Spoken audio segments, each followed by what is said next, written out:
Morning, my son-in-law told me to stop coming around. I was standing in my own kitchen.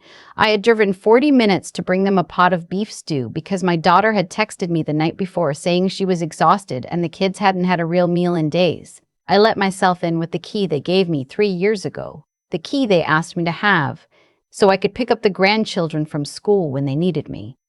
I set the pot on the stove. I was wiping down the counter because that's just what I do. I can't help it. And that's when my son-in-law walked in still in his undershirt at 11 in the morning. He looked at me the way you look at a piece of furniture you're thinking about throwing out. "You know," he said, pouring himself coffee like I wasn't there, "you don't need to keep showing up like this. We're adults. We can handle our own house." I didn't say anything. I put the dish towel down. I drove home. I didn't tell anyone about it for 6 weeks. That was my first mistake, thinking that if I just kept being useful, kept being needed, things would smooth themselves out on their own. I had spent 63 years believing that love, if you just kept showing it consistently enough, would eventually be returned in kind. My mother believed that. Her mother before her believed it. It took me until I was 64 years old, sitting in a parking lot outside a grocery store reading a text message from my own daughter, to understand that some people will take everything you're willing to give and never once consider the cost to you. But I'm getting ahead of myself. My name is Loretta. I'm 67 now. I was a registered nurse for 31 years, mostly in a cardiac care unit in Raleigh, North Carolina, where I worked nights so my daughter Amber could have stability during the day. Her father left when she was 4. There was no traumatic reason for it, no affair, no addiction. He just decided one morning that he wanted a different life, and he went and got one. I filed the paperwork, raised Amber alone, worked the night shift, made the school plays, helped with homework at 6 in the morning before sleeping 4 hours before my next shift. I am not telling you this for sympathy. I'm telling you this for sympathy. I'm telling you this because I want you to understand the kind of person I am. I show up, even when it's hard. Especially when it's hard. It's the only thing I know how to do. Amber grew up smart and sharp and funny. She had her father's jawline, and I came to learn too late something of his talent for walking away from things that required effort. She married a man named Derek when she was 28. He was handsome in a way that made me nervous, the kind of handsome that comes with an awareness of itself. He worked in sales. He was very good at talking to people and considerably less good at listening to them. I gave them $15,000 as a wedding gift. I had saved it over 4 years specifically for that purpose. I also paid for the rehearsal dinner because Derek's parents lived on a fixed income and couldn't cover it. I didn't mind. Amber was happy. That was enough. They had 2 children within 3 years, Liam and then baby Cara. I retired early, at 62. 2 years before I planned to, because Amber called me crying one afternoon saying daycare was costing them more than their car payment and she didn't know how they were going to manage. I thought about it for one night and then I made the decision. I would move 40 minutes closer to them, to a smaller apartment, and I would be available. I would be the daycare. What I did not factor into that calculation was Derek. The first time he asked me for money directly, not through Amber, directly, man to woman across the kitchen table, was about 8 months after I moved. He said they were behind on the mortgage. Not a little behind. 3 months behind. He laid it out matter-of-factly, like he was presenting a business case, and told me that if I could cover it this one time, they would get right back on track. $4,700. I wrote the check. I want to be very careful here about how I describe what followed, because I know how this sounds from the outside. I know some of you listening are already shaking your heads, thinking, why? Why would you do that? And I understand the question. I ask it myself now, in the dark, more nights than I can count. The honest answer is that it happened gradually. The first check was for the mortgage. Then there was Liam's braces, $8,000 across 18 months because their dental insurance had a cap. Then it was the transmission on Derek's truck because he needed the truck for work. Then Amber's student loans went into default, and the penalties were compounding, so I paid those off entirely. $22,000. Then it was a deposit on a new house because they decided they needed more space and they couldn't qualify for the mortgage without a larger down payment. $30,000. None of these things happened at once. Each one came alone, with an explanation, with a reason, with Amber's voice on the phone sounding desperate enough to break your heart. And each time I told myself, this is the last time. After this, they'll be stable. After this, I can stop. I also told myself something I'm ashamed of now, that one day, this would all matter. That when I was old and needed someone, they would be there. That the account I was building in their lives would eventually pay something back. I was drawing down my retirement savings. I had planned carefully for retirement. I wasn't wealthy, but I had done everything right for 30 years. Good savings rate, conservative investments, a small pension from the hospital. By the time Liam was in 3rd grade, I had transferred over $112,000 to my daughter's household over the course of 5 years. I discovered that number by sitting down one January afternoon with my bank statements spread across my kitchen table and the yellow legal pad and just adding it up. I had never added it up before. That was not an accident. I think some part of me had not wanted to know. I stared at the number for a long time. Then I put the legal pad in my desk drawer and I went and made dinner and I didn't say anything to anyone. The summer Liam turned 9, Amber told me they were planning a family vacation to Florida. She mentioned it casually, the way you mentioned the weather, a week in a rental house near Destin. She showed me pictures on her phone, beautiful, right on the water. That looks wonderful, I said. How much is the rental? She told me. I did not say anything about the fact that 3 weeks earlier she had called me crying because they were short on groceries. I did not say anything about the fact that I had been living on a strict budget for 2 years because of the transfers I had been making to them. I said, have a great time. And I meant it. I wanted them to have a great time. But something shifted in me that day. Something quiet and final. The way a door settles into a frame. I couldn't have named it then. I just felt it. The text message came on a Thursday evening in September. I had just gotten home from watching Liam and Carver the afternoon so Amber and Derek could go to a parent-teacher conference, which, I later found out from Liam, they did not actually attend. I was tired in the way that 66-year-olds get tired, bone deep, the kind of tired that sleep doesn't fully fix. I was sitting on my couch with my shoes still on and my purse still over my shoulder, and my phone buzzed. It was from Amber, but the tone of it was Derek. I could tell. I know my daughter's voice, even in text. This was not her voice. It said, Mom, Derek and I have talked, and we think it would be better for our family if you weren't so involved in our daily lives. You have a way of making us feel like we can't do anything right. We love you, but we need space. Please don't come over without calling first. And we prefer you not come to Liam's birthday party this year. We need this time as our family unit.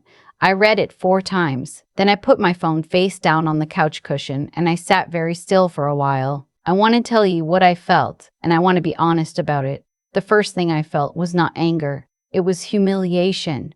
Deep, nauseating humiliation. I thought about the check for $4,700. I thought about Liam's braces. I thought about sitting in my smaller apartment, budgeting carefully, skipping the knee surgery I'd been putting off because I didn't want to draw down my savings any further. I thought about the $112,000. And then I thought about my grandson's birthday party, which I would not be attending. That was when the anger came. I sat with both feelings for, I don't know, maybe an hour. I didn't call anyone. I didn't respond to the text. I just sat there in my coat with my shoes on and let the feelings move through me until I got to something on the other side of them. Something cooler. Something clear. I picked up my phone. I did not write what I wanted to write. I wrote 6 words. Thank you for letting me know. Then I opened my bank's app and I paused every automatic transfer I had set up for their household. The automatic payment I had set up for their streaming subscriptions, because somehow that had become my expense too. The monthly transfer I had been making to help with their utility bills during the summer. The recurring transfer I had quietly set up when their car insurance lapsed because Derek had forgotten to pay it. All of it. Paused. Then I called my financial advisor, Beverly, whom I had not spoken to honestly in 3 years because I had been embarrassed about the state of my accounts. I told her everything. The number. The full number. She was quiet for a moment and then she said very gently, "Loretta, okay, let's figure out where you are and what we're going to do." I slept better that night than I had in 2 years. The call started 2 days later. First it was Amber, and she wasn't using Derek's voice anymore. She sounded like herself, which was almost worse because it would have been easier to stay steady if she had come at me angry. Instead, she cried. She said she hadn't really meant it the way it sounded. She said Derek had been going through something. She said she missed me. I told her I loved her. I told her I needed some time to think. I told her I would call her soon. Then Derek called, and that conversation was shorter. He said the automatic payments had stopped and asked if there was a problem with my bank account. I said no, my bank account was fine. He said, "Well, we're counting on that transfer for the utilities." I said, "I know you have been. That's going to change going forward." There was a long pause. "What does that mean?" he said. "It means I'm no longer making transfers to your household," I said. "I should have said this a long time ago, and I'm sorry I didn't, but this is what it is now." He hung up. What happened next I did not anticipate, and I want to be honest about that too. I thought it would get worse before it got better, but I underestimated how much worse. Derek's mother called me. I don't know why she called me, because she and I had never been particularly close. But she called and told me that I was tearing the family apart, that my grandchildren were going to suffer for what I was doing, that I should consider what kind of person acts this way toward their own daughter. A cousin of Amber's, someone I had met twice in 20 years, sent me a message on Facebook. Amber stopped returning my calls for 3 weeks. Liam's birthday party came and went. I sent him a gift card in the mail, a generous one, more generous than I should have given my current budget because I could not help myself. And I did not hear whether he received it. During those 3 weeks, I did the following things. I called the orthopedic surgeon about my knee. I made the appointment I had been putting off for 2 years.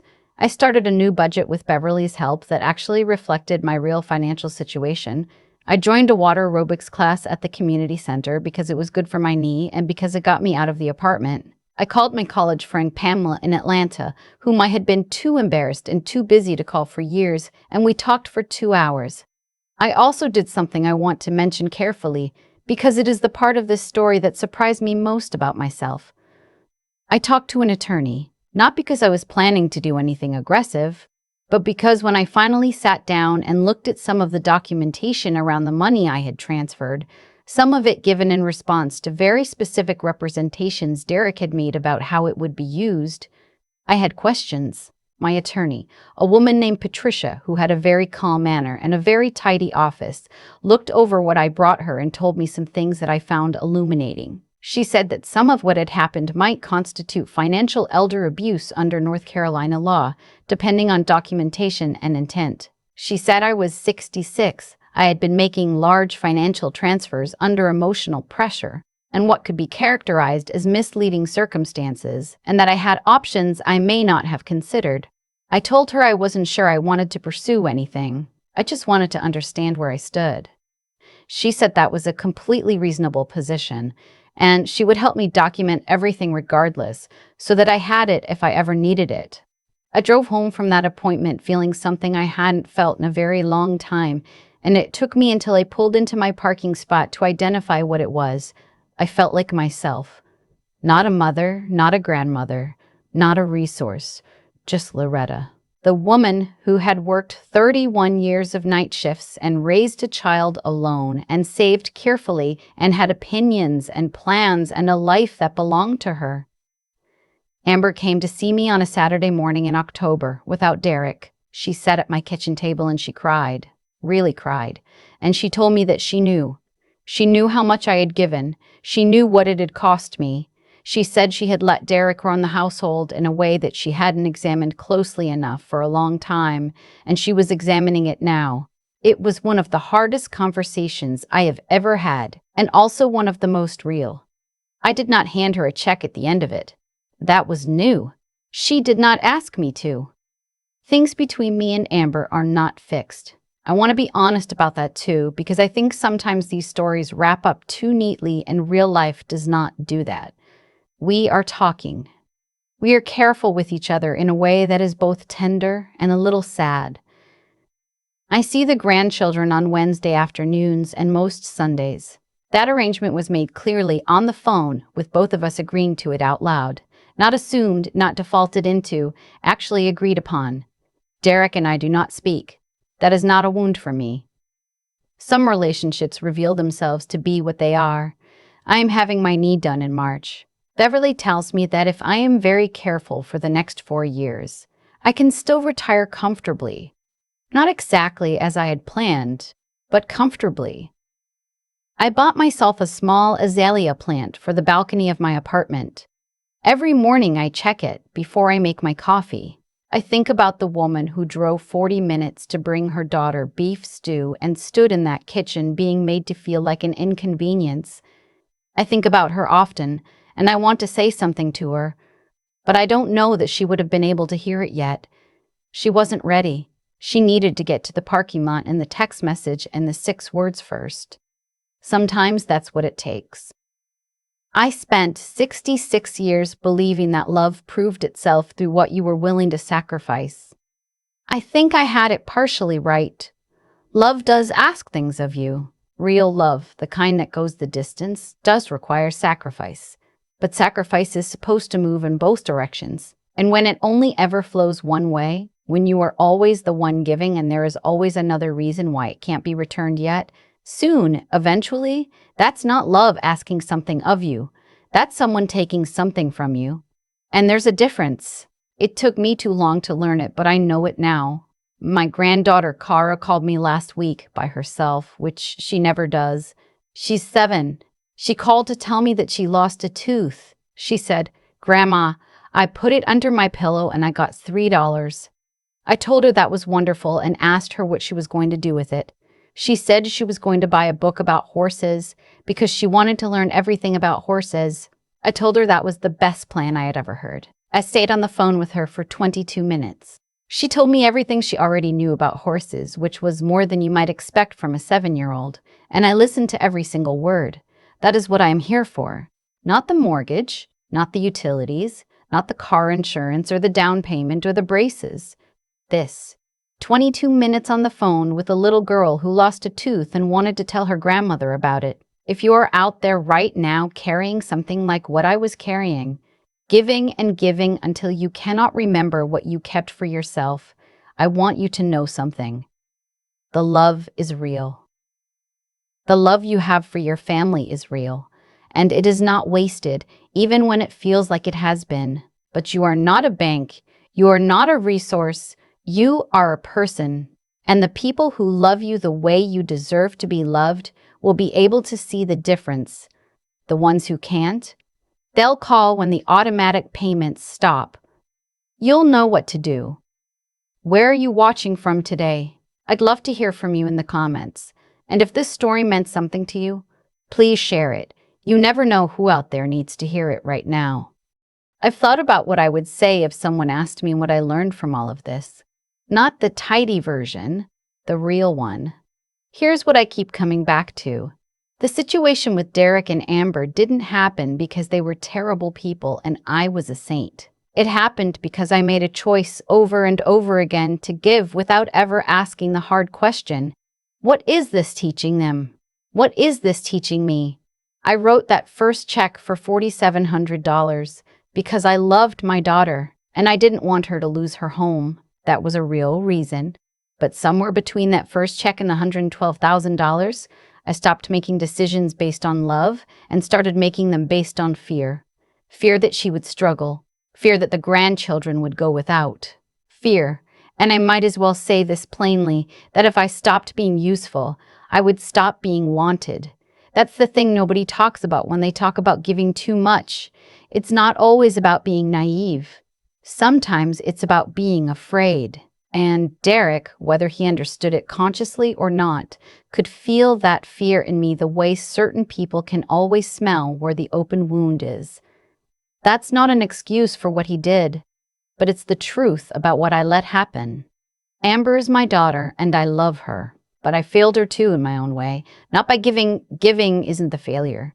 I failed her by never letting her figure things out. Every time I stepped in with a check, I was also stepping in front of the consequence that might have finally pushed them to build something real together.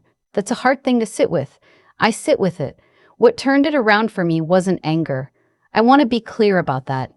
Anger came, yes, when I read that text and understood what I had been paying for while being told I was too present, too much, unwanted at my own grandson's birthday party. The anger was real, and it was fair. But anger alone would have just made me reactive. What actually turned things around was something quieter. It was the moment I sat down with my bank statements and added up the number. The moment I stopped looking away. Courage, I've decided, isn't always dramatic. Sometimes it looks like a legal pad and a yellow highlighter. Sometimes it looks like calling Beverly and being honest about a number you've been ashamed of for 3 years. Sometimes it's scheduling the knee surgery you've been putting off because you finally understand that your body matters, that your future matters, that you are not simply a vehicle for other people's stability. Liam and Cara are going to grow up, and one day they are going to make choices about how they treat the people who love them. I can't control what they choose, but I can control what they see me do right now. And I want them to see a grandmother who decided at 66 years old that it was not too late to live with integrity, to stop enabling what wasn't working, to speak plainly, to take up the space she had earned. The calls stopped eventually. Derek moved on to being angry at someone else. Amber and I are still finding our way. None of it racked up cleanly, but I checked my azalea plant every morning before I make my coffee, and that feels like something.